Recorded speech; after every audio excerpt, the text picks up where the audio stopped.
Let's make another randomly generated piece of jewelry. Today's numbers are drawer 2, impression die 3. 1, 2, 3. Here is the die we've chosen. This one is absolutely covered with so many different designs. We've got like a horseshoe, a couple horse heads, these small little elements that may not look like much, but I like to use them to decorate like the ends of ear wires. We've got these 2 concho sort of designs. We've got this really flourishy, ornate piece that would be really lovely as a pendant. And we have this bird. It doesn't have any feet, but it's kind of chubby and I love it. So I need to do some playing around. I might need to press a couple of these to figure out what I'm going to make. First, I press the larger of the 2 concho-like designs, and then I cut them out and use sanding discs to clean up all of the edges.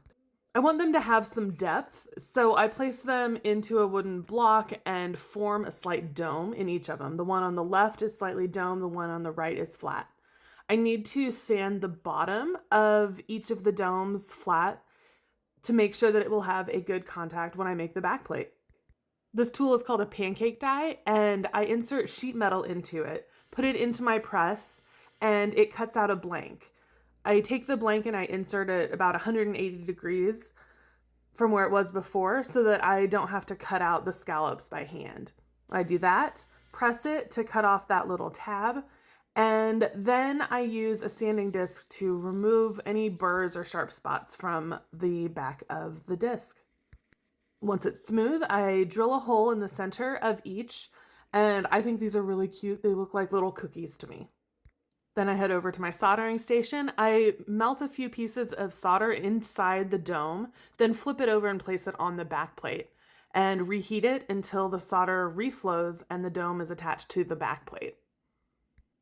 I clean them up again and then attach a small ring to each of the discs to create earring dangles.